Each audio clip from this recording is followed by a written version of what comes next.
Hello, and welcome to the Edifice of Trust podcast. The Edifice of Trust podcast is a thoughtful discussion of today's current events from the perspective of America's founding principles. Hello, everyone. Today we will continue to talk about ideas on how to help our republic to function better and loosen the grip of the duopoly of Republicans and Democrats. On January 5th, President Joe Biden said in a campaign speech, quote, "Donald Trump's campaign is obsessed with the past, not the future. He's willing to sacrifice our democracy to put himself in power," unquote. And more recently, on February 2nd, his Vice President Kamala Harris also said, quote, "We are running our campaign like the fate of our democracy depends on it, because it does," unquote. But this threat to democracy that they fear is not the threat to your democracy or to my democracy. It is a threat to their democracy.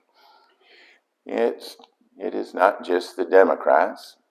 Last week, the world's coolest dictator, El Salvador's President Nayib Bukele, who was recently re-elected after a Supreme Court pact with his loyalists reinterpreted the Constitution in that country to allow him to run for a second term, was wildly cheered by MAGA conservatives at the annual Conservative Political Action Conference, CPAC, prior to Donald Trump's keynote address a few days later.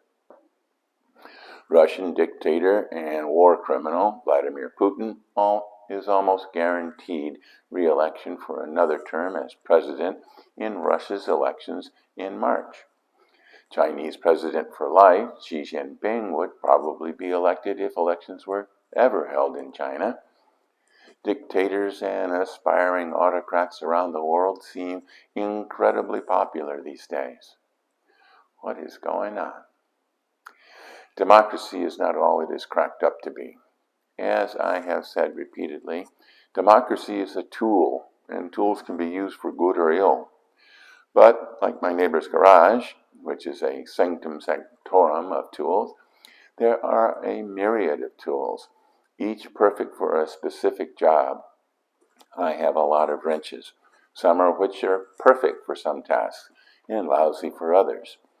The task for democracy is, as I noted in my commentary of September 24, 2019, the commander's intent, liberty. As the founders of America intended, the Constitution was ordained and established to, quote, "secure the blessings of liberty to ourselves and our posterity," unquote. Right now, democracy is not doing a very good job of securing the blessings of liberty. In 2024, democracy seems to be driving us inevitably toward a future of either collectivist autocracy or fascist dictatorship. There has to be an alternative. But to find that alternative, we need a better tool. The founders clearly feared the power of government, so they included checks and balances on the power of government in the Constitution. But they also feared the power of democracy, so they included checks and balances on the power of democracy as well. But those checks and balances on democracy have eroded over time, as the people's desire for security overwhelmed their desire for liberty. But there are some things that we can do to get a democracy that can enhance our liberty. We need to modify how primary elections are run because the current primary methodology is driving the left further left and the right further right. I don't think that the American people want to go back to having party hacks naming candidates in some smoke-filled back room. But we must also look at the fact that Donald Trump won the nomination to be the 2016 presidential candidate by getting 14 million votes in the primaries that year. 14 million is a lot of people, but it was only 4.3% of the population that year.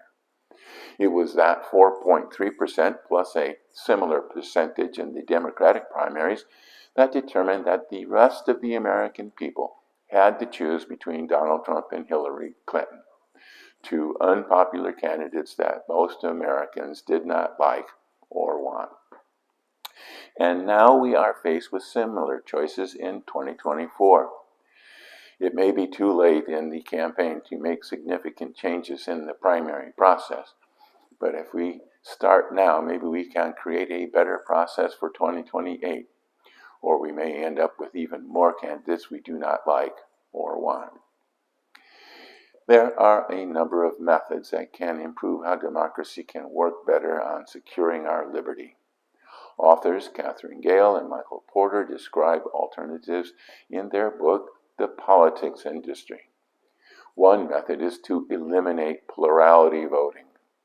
In the 2016 primaries, Donald Trump only won by a plurality in early primary states, but won the majority of delegates. In winner-take-all states like South Carolina, he won only 32.5% of the votes in 2016, but 100% of the delegates. Many countries require runoffs when no candidates have an absolute majority. Most Nicaraguans wish their country had such a requirement. Daniel Ortega won the presidency with only 38% of the vote, and he's been there ever since. Runoffs would delay the final results, but that might be preferable to deciding by Supreme Court decision or riot. Another option is ranked choice voting, where voters rank the candidates according to their preference. If no candidate wins an absolute majority, the votes for the candidates who had the least amount of votes are recalculated, giving the remaining candidates the second choice votes of the eliminated candidate. The process is continued until one candidate has a majority. Some people believe that ranked choice voting is too complicated for the American voter, but I think those people underestimate how much Americans dislike the current scheme. This is where the states come in. The Constitution says that the states are in charge of determining the method of voting, and Maine and Alaska already have ranked choice voting for some elections, including primaries, and a number of cities and municipalities also use RCV for local elections. Maine will use RCV in the March 5th Super Tuesday primary. But the Maine Republican Party has said it will award delegates based only on the first round. That might give you a hint of how they feel about giving voters some options. Alaska will award delegates on a proportional basis. Gale and Porter also recommend what they call Final Five voting, where the top 5 candidates from the primaries would be on the November ballot, no matter which party they belong to.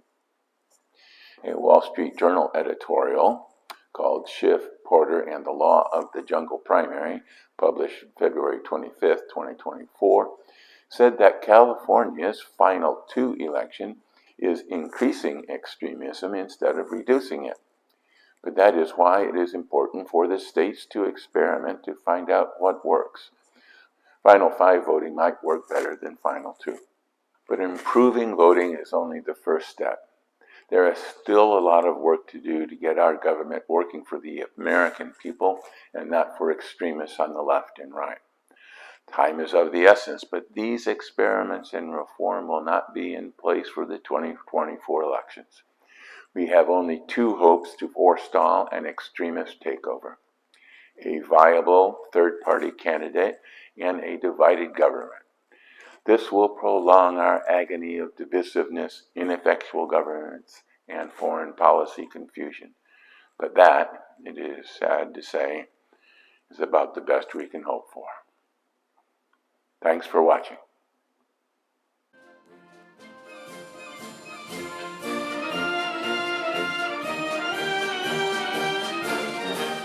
Links to source material used in preparing this podcast can be found on my website, www.edificeoftrust.com.